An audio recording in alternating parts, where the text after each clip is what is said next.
아멘. 오늘 말씀은 조금 이해하기가 어려운 말씀입니다.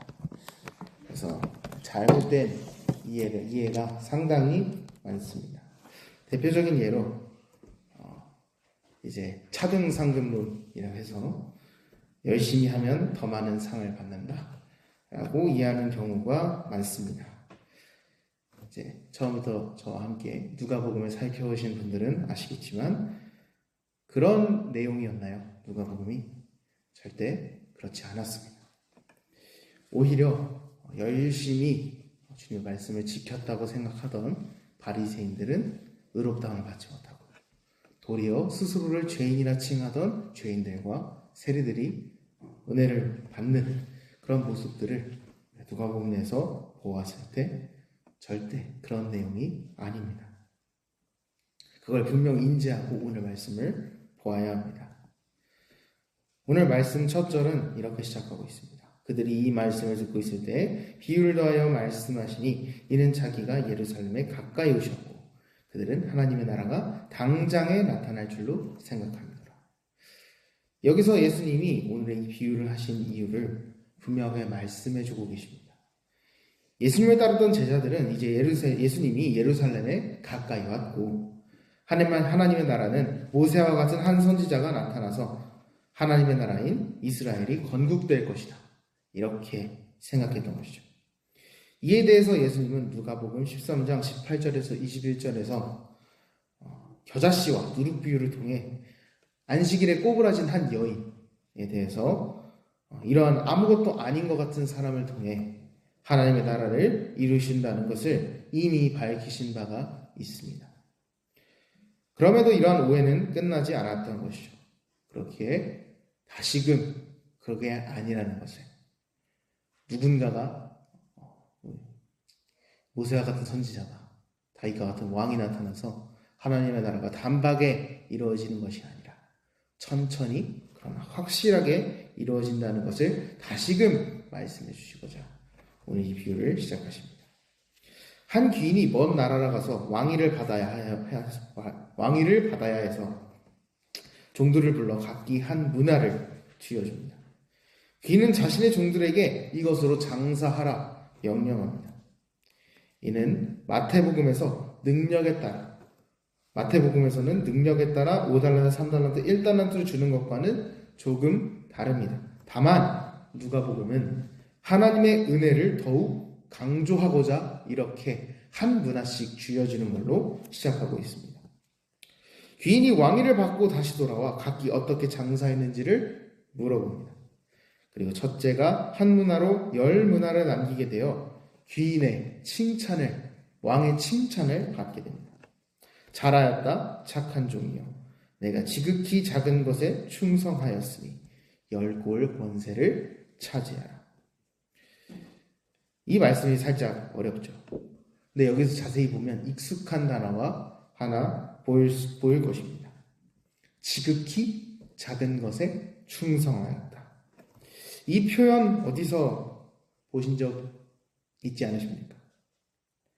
바로 누가복음 16장 10절에서 등장합니다. 불의한 청지기 비유에서 나왔던 표현입니다. 누가복음 16장 10절을 보면 이렇게 나와 있습니다. 지극히 작은 것에 충성된 자는 큰 것에도 충성되고 지극히 작은 것에 불의한 자는 큰 것에도 불의하니라. 여기서 지극히 작은 것이라고 표현된 것은 하나님께서 청지기인 우리에게 맡긴 것을 의미합니다. 이는 단순히 돈뿐만 아니라 지위나 지식과 같은 하나님께서 우리에게 맡기신 것들을 의미하죠. 지극히 작은 것에 충성했다. 오늘 이 10문화를 남긴 이에게 그렇게 표현하고 계시죠. 이는 하나님이 주신 것, 즉 지극히 작은 것에 충성하여 많은 열매를 남겼다는 것입니다. 그런데 여기서 우리가 한 가지 착각하면 안 되는 것은 이게 그 종들의 능력으로 한 것이냐 이거를 생각해야 합니다. 그럴까요? 여러분 이 종들이 장사할 때 누구의 이름으로 장사를 했을까요? 누구의 이름으로? 자신의 주인의 이름으로 장사를 했을 것입니다. 그럼 누구의 신용을 보고 그들은 이들과 거래한 사람들은 누구의 신용을 보고 거래를 했습니까? 주인의 신용을 보고 거래를 했을 것입니다. 즉, 이 종들은 자신의 능력으로 한 문화를 열 문화로 만든 게 아닙니다. 이것도 무엇이죠? 이건 비유라는 걸 기억하셔야 됩니다. 어디까지나 비유고, 그렇기 때문에 이 종들은 하나님의 능력으로, 자신의 주인의 능력으로 한 문화로 열 문화, 한 문화로 5문화를 남겼다는 것을 우리가 기억해야 합니다. 그 10골, 5골 차지한다는 건 무슨 의미일까요? 11절 말씀을 우리 다시 떠올려야 합니다. 하나님의 나라는 당장에 이루어지나요? 아니면 시간이 걸립니까? 시간이 걸립니다. 그러면 하나님의 나라는 지금 없나요? 있습니다. 예수님은 지금 왕이 아니신가요? 왕이시죠. 그러면 10골을 차지한다는 것은 여기서 무슨 뜻입니까? 베드로와 같은 경우가 한 문화로 10문화가 된 사람이라고 할 수 있습니다. 그럼 그 10문화를 가지고 베드로는 무엇을 했나요? 무엇을 했죠?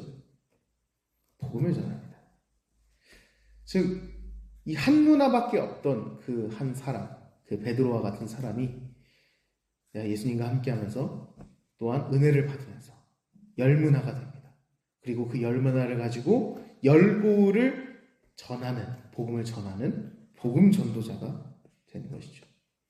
여기서 10골, 5골을 차지한다는 것은 그런 것을 의미합니다. 그만한 책임을 지는 것. 누가복음 13장 47절과 48절을 보면 이렇게 나와 있습니다. 주인의 뜻을 알고도 준비하지 아니하고 그 뜻대로 행하지 아니한 종은 많이 맞을 것이요 알지 못하고 맞을 일을 행한 종은 적게 맞으리라. 무릇 많이 받은 자에게는 많이 요구할 것이요 많이 맡은 자에게는 많이 달라 할 것이라. 아멘. 그런데 비유는 여기서 끝나지 않습니다. 악한 종이 나옵니다.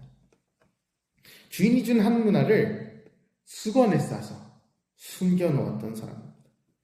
그는 이것을 꺼내며 이렇게 말합니다. 이는 당신이 엄한 사람인 것을 내가 무서워합니다. 당신은 두지 않은 것을 취하고 심지 않은 것을 거두나이다. 이 종의 말은, 이 악한 종의 말은 사실일까요? 아니면 거짓일까요? 이는 예수님의 말에서 찾아볼 수 있습니다. 악한 종아, 내가 네 말로 너를 심판하노. 너는 내가 두지 않은 것을 취하고 심지 않은 것을 거두는 엄한 사람인 줄로 알았느냐.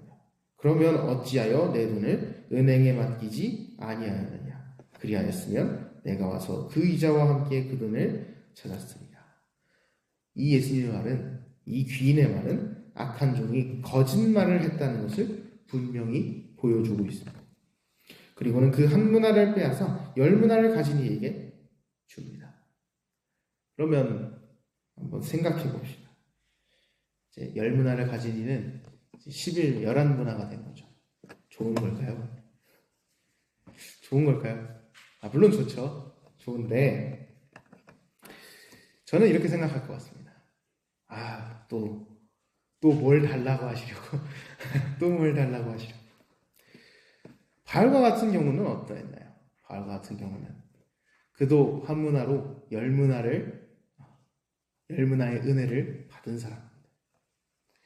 하나님께서는 그런 바울에게 많은 것을 달라 하셨죠. 그의 지위, 그의 돈, 이 모든 것을 바울은 빼앗깁니다. 정확히 자신이 바칩니다. 하나님께. 그리고 그는 10골의 복음을 전하는, 세계 만방의 복음을 전하는 복음 전도자가 되죠. 그렇게 오늘 말씀에서 마지막에 이렇게 표현하고 있습니다. 무릇 있는 자는 받겠고 없는 자는 그 있는 것도 빼앗기리라. 우리의 인식에 있어서는 바울이, 베드로가 뺏긴 것처럼 보입니다. 그러나 주님께서 보셨을 때 이 베드로와 바울이 뺏긴 것이 아닙니다.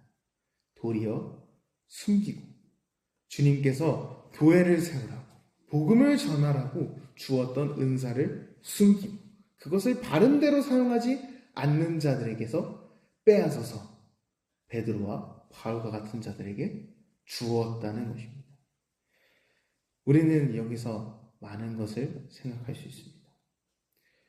많은 사람들은 이 복음을 전하는 자들에게 바울과 베드로와 같은 자들에게 말했을 것입니다. 미련하다. 그러나 주님께서 보시기에 베드로와 바울은 많은 것을 받으니 즉 열한 문화를 받은 사람인 것입니다. 여러분은 어떤 것을 원하십니까? 충성된 종이십니까? 아니면 악한 종이십니까? 충성된 종이 돼서 교회를 세우시는 그리고 주님께서 우리에게 주신 것을 바르게 교회에서 사용하는 여러분 되시길 주님의 이름으로 소망합니다. 잠시 기도하겠습니다.